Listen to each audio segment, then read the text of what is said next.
Good morning students. हम SST पढ़ेंगे। SST में पॉलिटिकल साइंस का चैप्टर नंबर 2 है, स्वास्थ्य में सरकार की भूमिका। किस तरीके से सरकार ने स्वास्थ्य में क्या क्या भूमिकाएं निभाई है। लोकतंत्र में लोगों की ये अपेक्षा रहती है कि सरकार उनके कल्याण के लिए कार्य करे। ये शिक्षा, स्वास्थ्य, रोजगार प्रदान करने एवं गृह निर्माण, सड़कों के विकास तथा बिजली आदि उपलब्ध कराने के माध्यम से भी हो सकता है।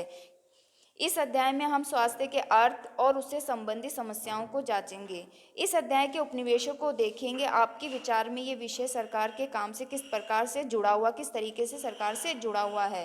फिर आता है स्वास्थ्य क्या है, क्या इसका अर्थ है।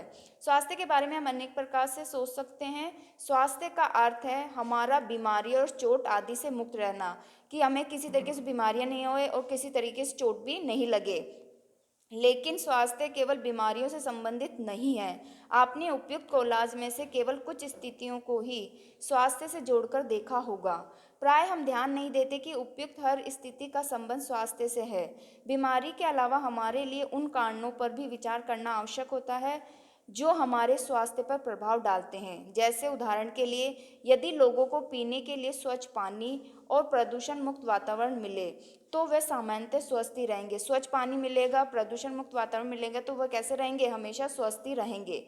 दूसरी ओर, यदि लोगों को भरपेट भोजन न मिले अथवा उन्हें घुटन भरी अवस्था में रहना पड़े तो उनके बीमार पड़ने की संभावना अधिक रहती है। भोजन भी अच्छा पेट भर के नहीं करेंगे जो लोग, और ना भी वो घुटन भरी जिंदगी भी रहेगी तो वह कैसे, ज़्यादातर वे लोग बीमारी से ग्रस्त रहेंगे। हम सब चाहते हैं कि हम जो भी कार्य करें चुस्ती से, ऊंचे मनोबल के साथ करें, पूरे मन लगन चुस्ती से करें। चुस्त और अकड़ में रहना, चिंताग्रस्त होना और लंबे समय तक डरे सहमे रहना स्वस्थ जीवन के लक्षण नहीं है। सब क्या है, लक्षण नहीं है। हम सबको तनाव मुक्त और प्रसन्न रहना चाहिए। हमारे जीवन के ये सभी पहलू स्वास्थ्य के लिए के हिस्से हैं। ये सभी क्या है, हमारे जीवन के स्वस्थ रहने के हिस्से बने हुए हैं। फिर आता है भारत में स्वास्थ्य सेवाएं। भारत में संबंध स्वास्थ्य सेवाओं के कुछ पहलुओं का परीक्षण करें। यहाँ दी गई तालिका के प्रथम और द्वितीय दो स्तंभों में दिखाई स्थितियों की तुलना की गई। दो स्तंभ दिए गए हैं, इसमें भारत की तुलना की गई है दोनों स्तंभों में अलग अलग। संसार भर में भारत में सर्वाधिक चिकित्सा महाविद्यालय हैं।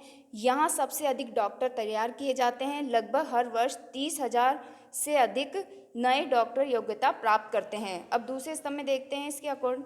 भारत के अधिकांश डॉक्टर शहरी क्षेत्रों में बसते हैं। ग्रामवासियों को डॉक्टर तक पहुँचने के लिए लंबी दूरी तय करनी पड़ती है। ग्रामीण क्षेत्रों में जनसंख्या के मुकाबले डॉक्टरों की संख्या क्या है, काफ़ी कम है। शहरों के अकॉर्डिंग ग्रामीण क्षेत्र में डॉक्टरों की संख्या काफ़ी कम होती है और लोगों को दूर तक जाना पड़ता है।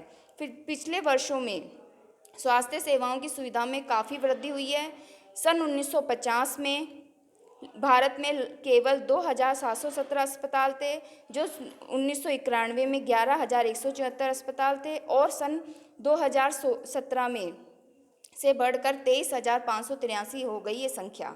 फिर आता है दूसरे स्तंभ में, भारत में करीब 5 लाख लोग प्रतिवर्ष तपेदिक से मर जाते हैं। तपेदिक यानी टीबी की बीमारी। स्वतंत्रता प्राप्ति से अब तक इस संख्या में कोई परिवर्तन नहीं हुआ है। हर वर्ष मलेरिया लगभग 20 लाख मामलों की रिपोर्ट प्राप्त होती है। ये संख्या कम नहीं हो पा रही है। फिर आता है भारत में विदेशों से बहुत बड़ी संख्या में इलाज कराने के हेतु चिकित्सा पर्यटक आते हैं। वे उपचार के लिए भारत में कुछ ऐसे अस्पतालों में आते हैं जिनकी तुलना संसार के सर्वश्रेष्ठ अस्पतालों में की जाती है, मतलब जो सर्वश्रेष्ठ अस्पतालों में गिने जाते हैं। हम सबको पीने का स्वच्छ जल उपलब्ध नहीं करा पा रहे हैं। संचारी बीमारियां पानी के द्वारा एक से दूसरे से लगती है। इन बीमारियों में से 21% जल जनित होती है, जैसे हैजा, पेट के कीड़े,